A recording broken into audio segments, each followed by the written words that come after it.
Bienvenida o bienvenido a esta exploración. Hoy nos metemos de lleno en un tema que nos toca a todos, ¿no? La gestión de nuestras propias emociones.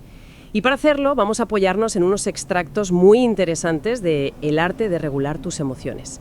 Empezamos con una idea que me parece clave, una distinción que hace el material.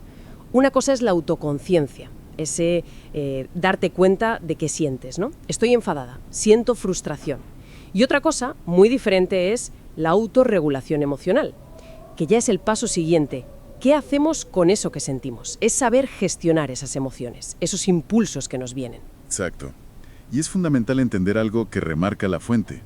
Gestionar no es suprimir, no es ignorar, ni tampoco juzgar si la emoción es buena o mala. Las emociones al final son información, son señales. La autorregulación va de entender esa señal y sobre todo de elegir cómo respondemos. No se trata solo de explotar o al contrario, de tragárselo todo. El texto habla de una diferencia crucial entre reaccionar y interactuar con la emoción. Me gusta eso, reaccionar versus interactuar. A ver, pongamos el ejemplo que da el libro, que es muy gráfico. Imagínate que recibes una crítica en el trabajo, quizás una que no esperabas o que te parece injusta. La reacción, la automática, sería, pues no sé, saltar, ¿no? Soltar un comentario irónico, ponerte a la defensiva. Justo. Es la respuesta visceral. La que sale casi sin pensar, ¿verdad? Impulsada por esa primera sacudida emocional. En cambio, interactuar, según lo plantea el libro, implica meter una pausa ahí. Un espacio consciente. A ver, sentir la molestia la vas a sentir igual, claro, no somos de piedra. Pero es reconocerla. Vale, esto me ha sentado mal. Me siento, no sé, atacado, frustrado. Y es después de eso, de ese pequeño reconocimiento interno, que decides qué hacer. Quizás respiras hondo y dices con calma: oye, gracias por decírmelo. ¿Puedes explicarme un poco más este punto para entenderlo mejor? Es quitar el piloto automático, donde manda la emoción pura y dura. Y bueno, tomar un poco el control. Entendido. Es como pasar de un reflejo casi involuntario a una respuesta más elegida, ¿no? Entonces, el plan de hoy es justamente explorar algunas estrategias prácticas que se mencionan en estos textos, herramientas concretas, para que esas emociones fuertes, sobre todo las que nos incomodan, pues no nos lleven por delante, que no acaben dictando lo que hacemos o decimos y luego nos arrepentamos. Vamos a verlas. Y algo bueno que me parece esperanzador del texto es que esto se entrena. No es que o naces con ello o nada. Se puede aprender. Empecemos con la primera estrategia, que la verdad suena sorprendentemente simple. La regla de los 5 segundos. Sí, es una técnica muy directa, ¿sí? Y potente, por eso mismo, por su simplicidad. La idea es, cuando notas que viene la ola, esa emoción intensa, ira, frustración, lo que sea, y sientes que te va a desbordar, te paras. Antes de decir nada, antes de hacer nada, te detienes y cuentas. Mentalmente, despacio. 1, 2, 3, 4, 5. 5 segundos, que pueden parecer una eternidad si estás muy enfadada, pero en realidad es poquísimo tiempo. De verdad basta con eso. ¿Cómo funciona una pausa tan corta? Es curioso, ¿verdad?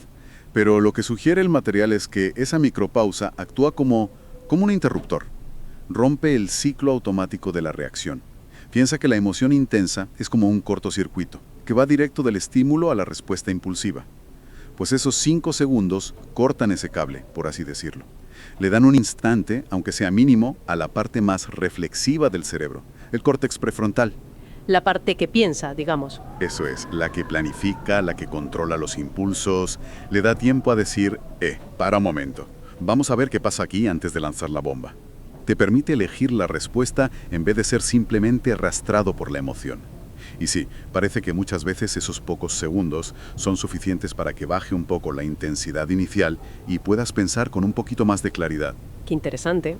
Una intervención mínima con un efecto potencialmente grande. Vale, esa es la pausa para frenar.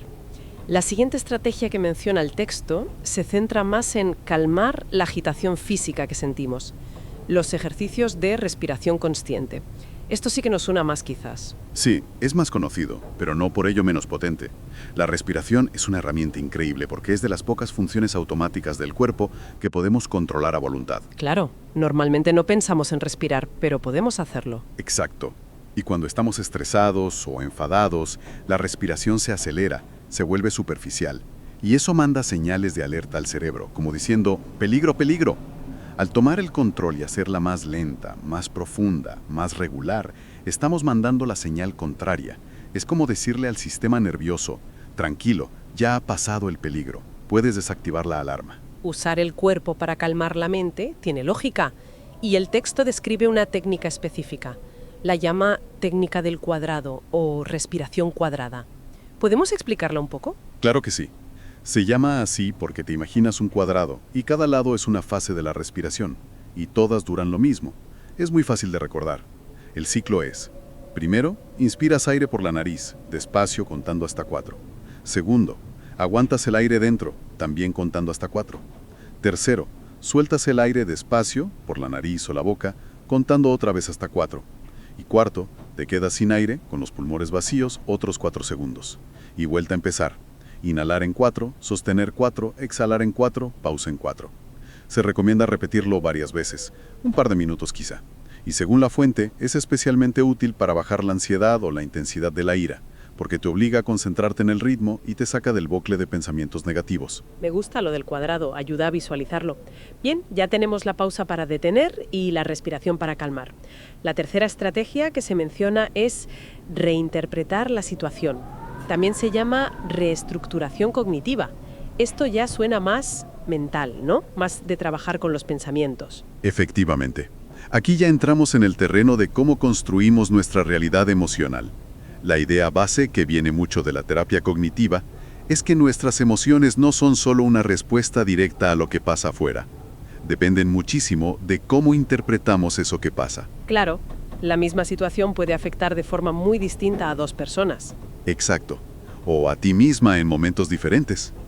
Todo depende de la película que te cuentes sobre el hecho. Entonces, si podemos cambiar esa interpretación, esa película, podemos cambiar también la emoción que sentimos. El ejemplo que ponía el texto era muy bueno. Le mandas mensajes a un amigo y no contesta. Pasan horas, quizá un día. La interpretación automática, la que salta sola, puede ser: me está ignorando, ¿qué he hecho? Seguro que está enfadado. Y eso, claro, te genera ansiedad, malestar. Justo. Esa es la interpretación que a menudo nos amarga, basada en suposiciones, en miedos. La reestructuración cognitiva, como la explica el material, es parar esa primera interpretación, esa más catastrofista, y preguntarte: a ver, ¿qué otras explicaciones podría haber? Y entonces empiezas a buscar alternativas más neutras o realistas. Pues igual está súper liado en el trabajo, o se quedó sin batería, o simplemente no ha mirado el móvil. Ojo, el punto clave no es engañarte a ti misma pensando en positivo a la fuerza, ¿eh? No es autoengaño. No, es ampliar el foco. Reconocer que tu primera interpretación es solo una posibilidad, no la verdad absoluta. Y al considerar activamente otras explicaciones menos dramáticas, muchas veces la carga emocional negativa baja bastante. Te ahorras un sufrimiento innecesario. Es como aplicar un poco de escepticismo sano a nuestros propios pensamientos negativos, ¿no? No creérnoslos a pies juntillas. Exacto. Cuestionar esa certeza inicial. Buscar hipótesis alternativas, como dices. Me parece útil. Y nos queda la última estrategia que se menciona: distraer la mente. Aquí sí que me surge la duda. ¿Esto no es un poco evitar barrer debajo de la alfombra? Es la pregunta del millón con la distracción, sí. Y el texto parece abordarlo con cuidado. No lo plantea como la solución mágica ni como una forma de evitar afrontar las cosas siempre. La presenta más bien como una herramienta. Táctica. Para momentos puntuales. Cuando la emoción es tan bestia, tan abrumadora, que te bloquea. Que no te deja ni pensar. En esos picos, a veces seguir dándole vueltas o intentar analizarlo todo es peor. Es echar más gasolina al fuego. Ah, vale. O sea, como una especie de tiempo muerto emocional. Como cuando estás súper frustrada en el trabajo y decides levantarte a por agua o dar una vuelta corta. O si una conversación se está poniendo muy tensa, decir: oye, cambiamos de tema un momento y luego retomamos. O ponerte música 5 minutos. Justo esos son los ejemplos. Acciones deliberadas para romper el bucle. para cortar el chorro de pensamientos que está alimentando esa emoción tan intensa en ese momento preciso. Desvías la atención un ratito. Pero la clave, insiste la fuente, es que sea una interrupción consciente y con un propósito. Bajar la intensidad para poder abordarlo mejor después. No es olvidarte del problema, es ganar perspectiva y calma para manejarlo de forma más eficaz, menos visceral. Es reconocer cuando estás demasiado caliente para pensar bien y darte permiso para enfriarte un poco antes de volver a la carga. Evitar decir o hacer cosas de las que te arrepientas. Entendido. Es una herramienta de manejo de crisis, digamos, para picos concretos, no una forma de vida. Muy bien, pues hemos repasado bastante basándonos en el arte de regular tus emociones. Recapitulando un poco, la autorregulación es ese paso clave del sentir al hacer consciente.